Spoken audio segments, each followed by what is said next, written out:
Hi everyone, welcome to a new quick edit video. This time with an image from the Eibsee right beneath the Zugspitze, and I want to edit this shot by only using Lightroom. So before I go on, here are the before and after images.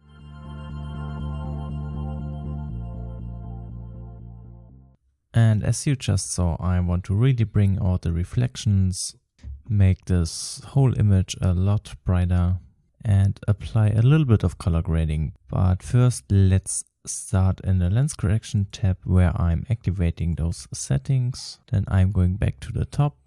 Right away I want to adjust the white balance. Because I want to give the image a little bit of a warmer color tone, I'm going to increase the temperature. Then I want to work on some of the global settings. For example, I need to reduce the highlights a bit because at the moment they are really bright. I'm also increasing the shadows all the way up to get details in the darker areas. And I also may want to increase the blacks. Now it's turning into a rather flat image. I want to prevent this by adding some clarity. Also, I want to increase the vibrance a bit, just to get it a bit more saturated. Alright, that's it for the global adjustments for the moment. Let's go on with some local adjustments. As you can see, I have applied 3 gradiated filters. Let's work on this one first, which is just for the foreground. And as said before, I want to bring more attention to the reflection in the lake. And for that, I just need to increase the clarity a bit. And as you can see, that's already doing a great job. But I also want to make this area a bit brighter, so I'm adding some whites. Then I want to go on by working on the sky. Let's start with this upper gradiated filter first. Basically, I want to make the top area a bit darker, so I'm decreasing the exposure. And I'm also adding some dehaze. And I hope with the dehaze there will be more of a mountain visible through that fog.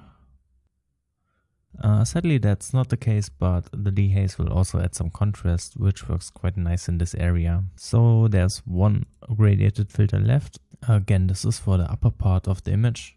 And because this area is quite oversaturated in my opinion, I'm going to decrease the saturation.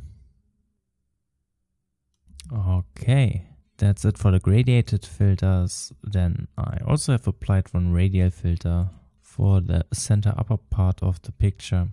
And here I just want to make it a little bit brighter, and therefore I'm increasing the whites again. And that's it. And of course I need to do some color grading. I think in this case I'm starting all the way down in the calibration tab.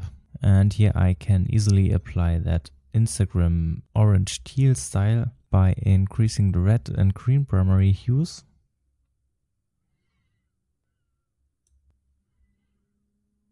And reducing the blue one. Now you can already see the colors are fading into different color tones a little bit. At the moment it does look a bit weird, but I'm going to change that later in the HSL tab. There's one more thing I like to do in the calibration tab, and that's to push the blue saturation just to around 10 I guess, and then I'm going to the HSL tab. Now here I want to bring out the orange color tones a little bit more, so I'm increasing the saturation of them, and maybe yellow as well. And because the image is way too blue at the moment, I'm going to reduce the blue color saturation. Okay, and of course I'm applying a little bit of split toning by applying a warm color tone to the highlights.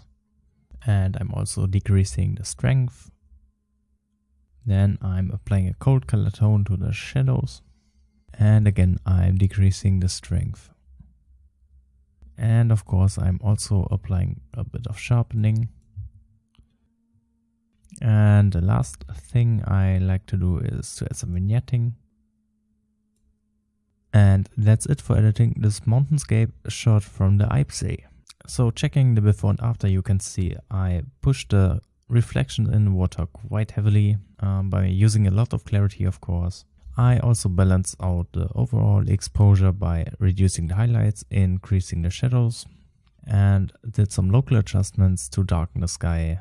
Also with the help of the calibration panel, I applied this orange teal Instagram-like effect, which I then further increased by using split toning. So I hope this was an interesting video, and if you'd like to see more content like this, then please feel free to subscribe to my channel, and thank you very much for watching this video.